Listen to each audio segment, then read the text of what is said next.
Yeah, Asian Heart here. People with borderline personality disorder in any relationship type, and the impossibility, the difficulty, the heartache, the pain for them in their world and in their lives, but also for loved ones, for the favorite person, for friends. Sometimes for a mother in the 25%, which is very different. And I'll be doing a couple of videos about that. And if you watch the live stream that I did on April 17th, 2020, there was information in there about a little bit two mothers there with other things going on, but who are mothers of an adult child, each of them with BPD, that they fall into the 25%, which means, it's not mom's fault, like it would be for a mother in the 75% of those diagnosed with BPD. But so, in any relationship type, what happens is untreated people with BPD, or if they haven't had, that significant, kind of treatment where, and what do I mean by that? Well, they start to gain more self-awareness. They start to learn more about themselves. They come to that juncture in the journey where, in the recovery and healing, and maybe learning a lot through DBT skills, etc., but they come to this self-awareness that really can only be found largely in and through therapy, of how they affect what's actually happening for them on one level or another, depending where they are in therapy, but also how they're affecting others. This is something that untreated people, and a lot of people, not all, with BPD are not aware of at all. So there's the lack of self, right? So there's obviously no really self-reference. So there isn't that other reference, like I've said before. But people with BPD, okay, most of the time and often, and many of them, maybe not every single person with BPD, but they don't really know how they're affecting you, because they're so busy trying to deal with all that they feel that they can't deal with, that they're trying to escape. And this creates an incredible impossibility in relationships. I don't want to say it's the same, but it creates the same impossibility in relating to somebody with BPD for mothers relating to an adult child with BPD in the 25%, as it does to exes of those with BPD, as it does to family members, as it presents the same impossibility in relating with an untreated person with BPD in being friends, maybe being a coworker. And everybody is different with BPD, but this is a common core. More people than not that are untreated, or perhaps they're not even diagnosed yet. So then what happens for you? And maybe, for a long time you didn't know that this person in your life, or who was an ex, or this adult child of yours, or a favorite, you're the favorite person or something. Maybe you didn't know about BPD. Many people know about it now, though there's a lot of misinformation out there about it. But where does it leave you? Because, some of the most basic things in healthy relating cause people with BPD, untreated especially, to be really triggered, and to, like your kindness, like loving them. Like when, like for a mother of an adult child with BPD, loving them, caring about them, being there for them, but that's not their perception. And the perception is what caused some emotional arrested development for them. And so they continue to see mother as enemy. And that's really, really painful for mothers. But in a different relationship type, the same thing happens for partners, loved ones, or if you're an ex of somebody with BPD right now. All your kindness, all that you gave and then some. So people get into overgiving. And what do I mean by that? Well, often people in any relationship type with somebody with BPD, or even sometimes if you're an ex, And there's the Hoobers and the reverse Hoobers, and then, you know, you don't get to no contact right away. Or maybe it's just, yeah, you still have hope that you're going to get back together with this person if they ghosted you, etc. Well, then it becomes people pursuing the person with BPD, pursuing them to talk to them, pursuing them to be heard by them, pursuing them to have these discussions about what just happened. Like, why did you do that? How come you got so upset with this? Why are you so angry with me? This is what people on the other side of predominantly untreated, people with BPD, and maybe some treatment but not enough yet, these are the kind of things that you want to talk about. You want to understand what's going on for this person. Why are they acting the way they are? What is the behavior about? Why are they treating you so poorly and beyond poorly? And yet to try to talk about any of this, sometimes there can be the odd conversation or many conversations at different times where maybe the person with BPD hears you a little, or they might say, well, I'm really sorry, I don't know, and I feel terrible about myself, things of that nature. But even in that example, maybe they say to you, well, I'm really sorry, and maybe they really are, but they're not understanding exactly what the problem is still. They're not understanding what the relational difficulty really means for you, because they're still really wrapped up in their own difficulties. Let's just say it that way, because it could be pain, it could be anger, it could be frustration, it could be a whole bunch of things, but they just know they're feeling things, and they don't really know why. And so, like I've said in other videos, they'll ascribe it to the person closest to them, so they don't realize it's coming from childhood, whether perception or actual, whatever happened, an adverse experience in childhood, and they think it's about the here and now, and it's hard to describe what it's like, because I just know what it's like when I had BPD, that when I would get to this place, maybe about to feel something but didn't know what it was. For me, I had a lot of protection of anger and rage, and when people with BPD are raging and angry, it's not your fault. You didn't trigger them. They got triggered. So I want you to hear this. The difference between they get triggered, you didn't trigger them.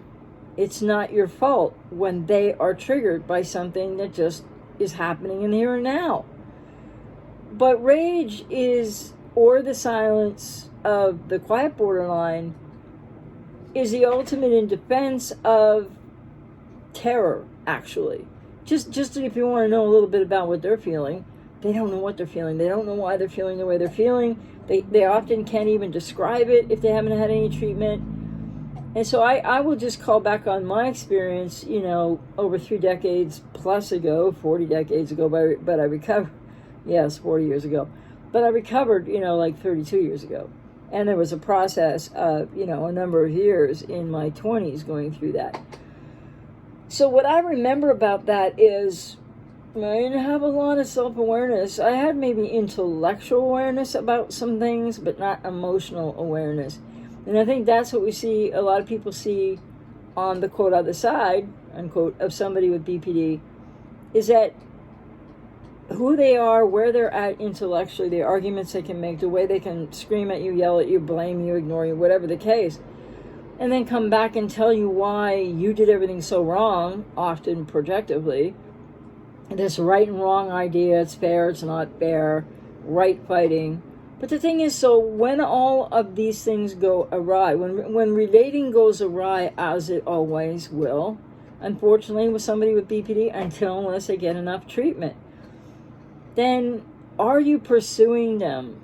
You know, like when you're kind and caring and trying to give to them, they will often not be able to take that in. They won't be able to trust that because they don't trust themselves. This is if they haven't had significant treatment, right?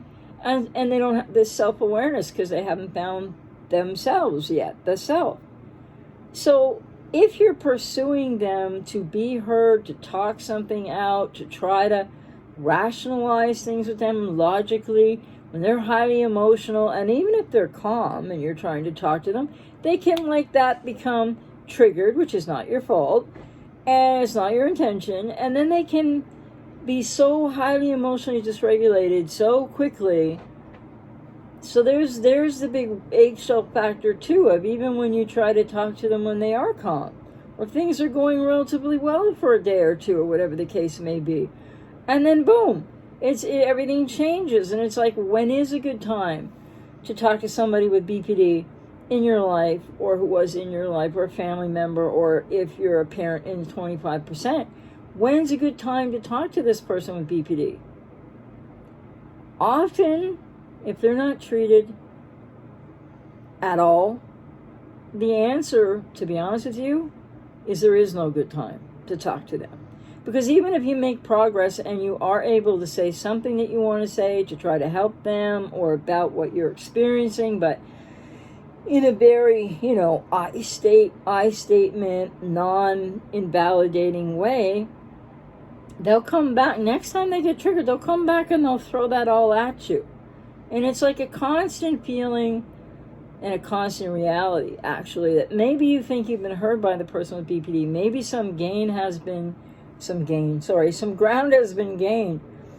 But it turns out, no, it's like, gain a little ground, and then next time they're triggered, they'll come back and throw it all at you. And it's like, and this accrues in people who don't have BPD, right? Who are around somebody with BPD, and obviously often codependent people. People with codependency is probably a better way to put that. But if you're pursuing trying to fix, trying to rescue, trying to help, trying to be heard, trying to have a conversation with them about your boundaries, trying to get them to understand they can't just keep treating you the way they are, etc., etc., etc., it's next to impossible when they're untreated, and they're angry and they're defended, and it doesn't even matter why at that point. So think about this. If you're pursuing them and you're trying to help, rescue, enable, or get heard yourself, or set a boundary, like I said, it really is essentially next to impossible unless they get significant treatment. Where does that leave you? How do you deal with those emotions? How do you deal with that frustration? And depending on the relationship type, this is where people can experience things very differently. A mother in the 25% with an adult child with BPD is going to have a very different and difficult experience emotionally in many ways, in a different way, as is a partner or a family member, or maybe somebody who's about to be an ex, or who's been ghosted, is an ex but doesn't want to be an ex. So not exactly the same in all those situations, but very similar. And this is where it comes back to you. Obviously, you want, in different relationship types more so than others, but before people become exes or get ghosted or break up with the person with BP themselves, or family members go no contact, what's happening for you? How are you feeling? How exhausted are you? How drained are you? How much does all your effort and your giving and your caring just not go anywhere or not stick?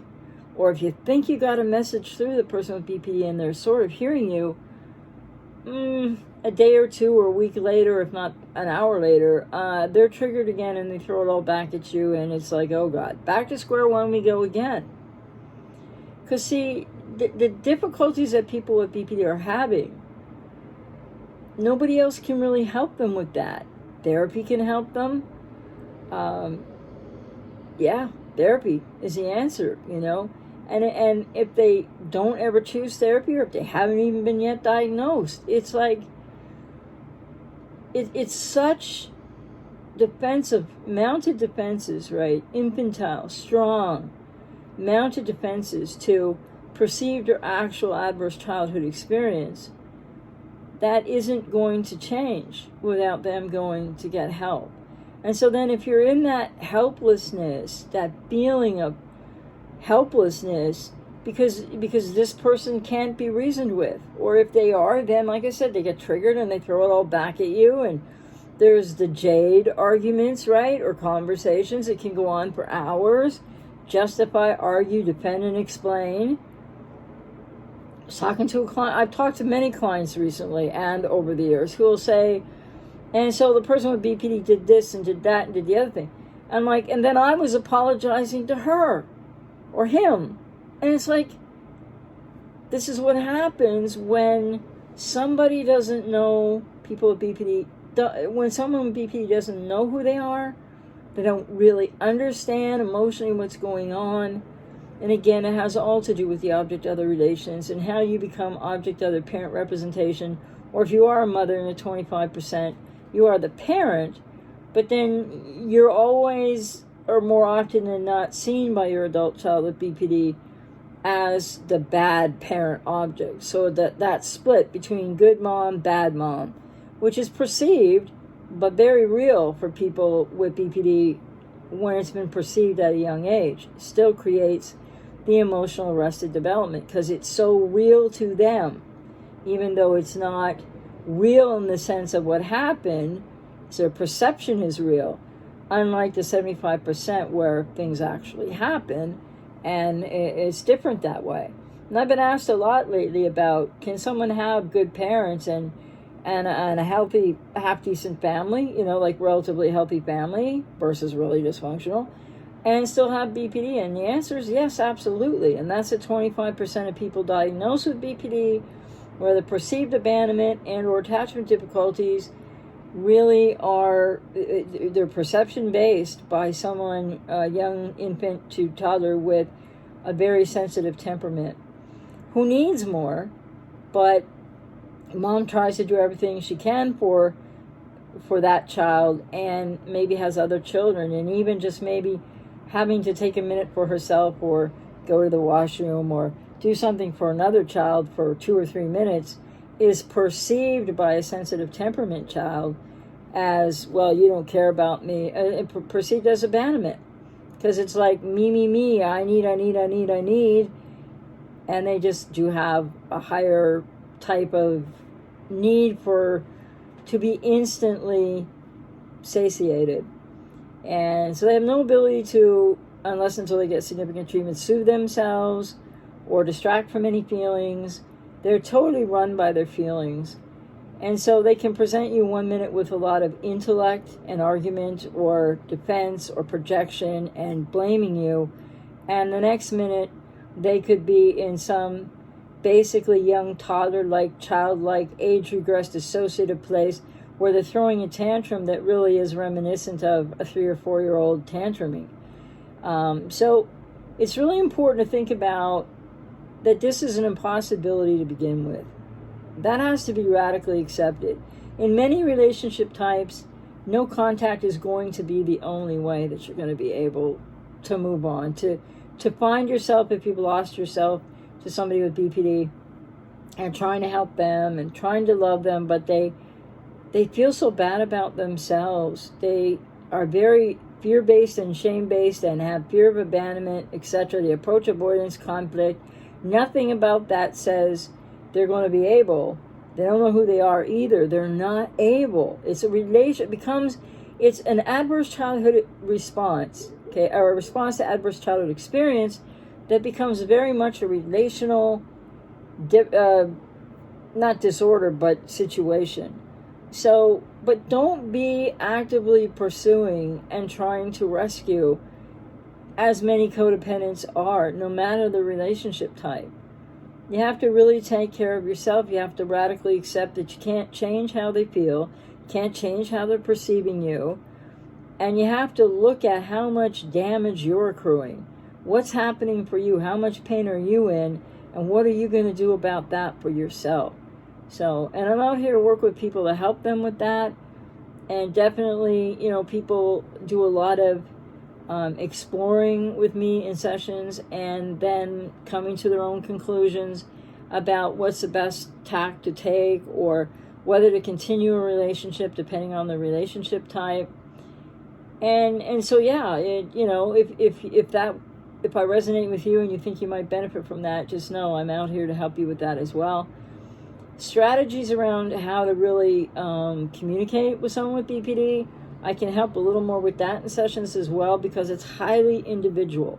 So in a general video, I can't really speak to try this, try that, this might work. Strategically, let's do this, and not that and that, because every individual with BPD has common core adverse childhood experience and relational difficulties up the yin-yang, but they're not all the same in the way that they're going to respond to any strategy or trying to express your boundaries. And sometimes with people with BPD, it's really important to take action on your boundaries because you might not be able to explain them. Anyway, if you are pursuing them, trying to rescue them, trying to get your own needs or feel better about something or appease your own pain, which is quite human, by pursuing the person with BPD and thinking that you need to talk to them, especially if it's an ex or something, that you need more closure or anything like that, please know that's an inside job and you need to take care of you.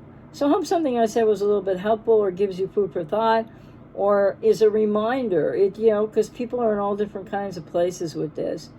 Just know that relationships of all types with people with BPD untreated are going to be rife with difficulty, to say the least, and next to impossible to maintain any kind of connection. So then, do you feel lonely? How hurt are you? What do you do with yourself in that situation, especially if you have codependency, or if you're a mother in the 25% with an adult child with BPD? So when I ask those questions, I ask them for you to think about. And, so again, I'm out here to help you through this if you like. I'm going to be setting up some small groups at ajmahari.co. I'll say more about that when I know how much they're going to cost and how they're going to be, but I'd really like to keep them to 3 to 4 people a group. And then just one other note here at the end. In the groups, yes, people can share and support each other, of course. Just like on, it's happened a couple times, lots of times on live streams, but in the Zoom live streams, live streams aren't a place for counseling, not even from me. And sometimes I think I blur that line a little.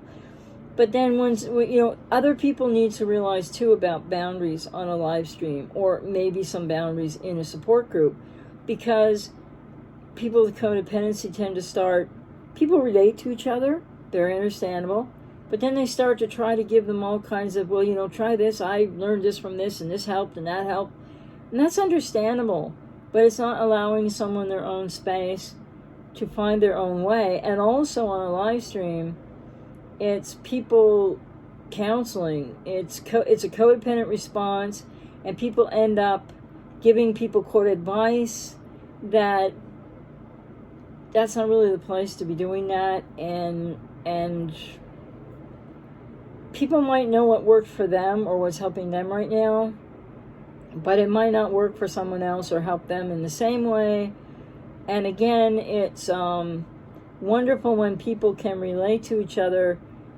And I think it's more important for people to share how they relate to each other, hearing each other, seeing each other, that kind of thing, rather than trying to be the codependent rescuer or trying to be the amateur therapist in a situation where even I'm not in the role of a therapist. So anyway, compelling, difficult, painful to be in any relationship type with somebody with BPD who's untreated, and or if you don't know about BPD. A lot of people are finding my videos right now, and they book sessions with me because they're like, I didn't know anything about this, and now what'll I do?